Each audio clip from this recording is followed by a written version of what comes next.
Hello everyone and welcome back to AustinPlus, where today we are talking about the DCEU. The DCEU did have some of the most iconic superheroes and villains ever created.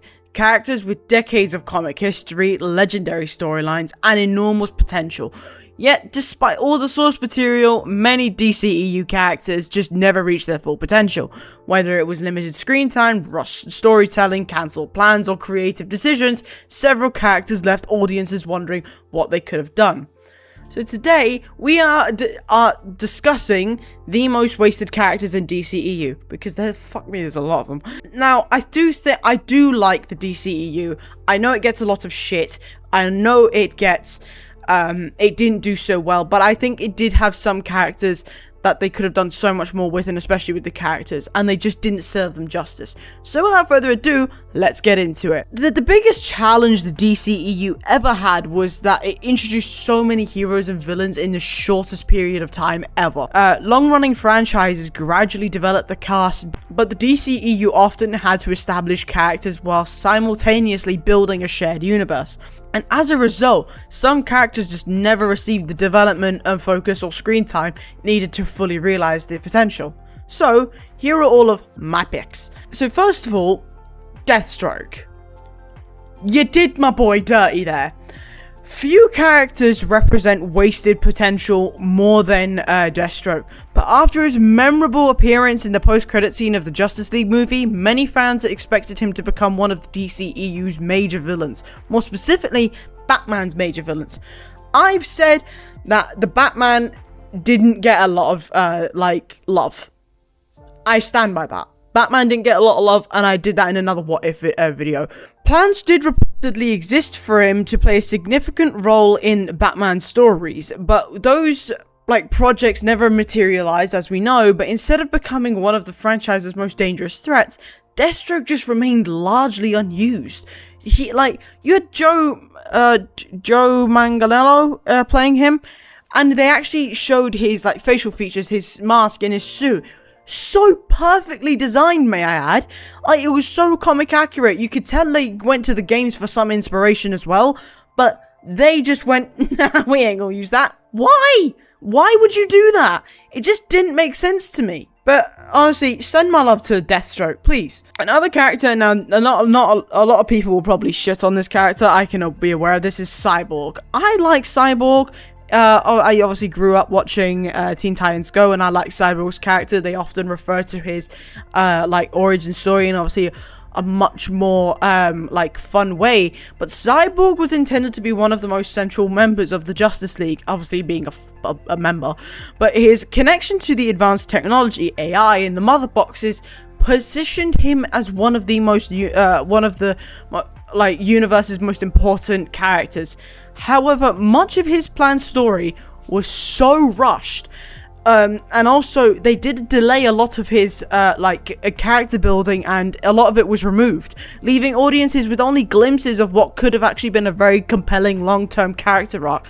Some people question if he could have had his own movie. I don't think so. I think he would have been best suited for a Titans maybe a story with Raven, but I don't think he fitted in the puzzle that the DCEU was trying to make. They just rushed his character, and it was nobody liked his character because they played him so badly, and I get that. And yes, it is sad, but it's the unfortunate truth. Now, the next character is I say it's the actor. It's not. I think the actor actually did fairly well for the Joker, but the Joker is Joker is Batman's greatest enemy. Yet in the DCEU appearances, he remains so limited. I think it was about maximum 10 minutes in Suicide Squad. While his portrayal generated discussion, audiences never truly saw him become the major force within the larger universe. His relationship with Batman, Harley Quinn, and Gotham itself was largely explored through references rather than substantial storytelling. So there was some books and some what would you call it? concept art that was made for like Scarecrow and Riddler, and he was mentioned in some of them because they would obviously write passages, and he was explained more in that than he was in the actual like show. That's ridiculous to me. But Joker is they also didn't explore his connection with Jason Todd, which a lot of people speculated he was Robin or he was Tim Drake or something like that a long time ago. No one questions it now. If you carried on with that, you were like, damn, that would be a great story. And it would have been. But he appeared in 2016. Bearing in mind, this franchise started in 2013. It was still on early legs. I think Suicide Squad was the second bloody film that was released. But no, just they went, nah, who needs Joker? Every DC universe. Next character, not a lot of people will agree, Martian Manhunter. I love his character in the CW. Obviously, CW had didn't have a lot of legs, but I love the CW. Martian Manhunter is one of DC's most important heroes and founding members of the Justice League, and despite this importance, he was only probably revealed near the end. No, not near the end. At the end of DCEU's lifespan, they did the Snyder Cut, and he was revealed in that, and it was lovely. Then they went, we're not actually going to carry on with the Snyderverse. Why? That was their only turning point for them, but they just went, no, we can do this by ourselves. The fuck you can't. His introduction hinted at a future of possibilities, but arrived too late for the audiences to see him fully integrated into the larger narrative. So it was all about timing for Martian Manhunter. If he was in the original roster for the Justice League, I do think it would have had a fair bit more legs, but no. Now, this character is surprisingly a shit on. But I like him, I like the actor, and I also loved his character both in the first film and the second one, and it's Black Manta. He possessed all of the qualities needed to be a recurring character in the recurring villain, more or less, in the DCEU, and he lived up to that. His personal rivalry with Aquaman provided emotional stakes, and while his comic history offered countless story possibilities, and the way they obviously showed his origin story, becoming the Black Manta, it all worked. And however, the larger instability of the franchise prevented him from becoming the long-term threat many fans expected. But I did like Black Manta. In the second film, he was brilliant. He had a purpose. He hated Aquaman, and you could see that fuel and that fire.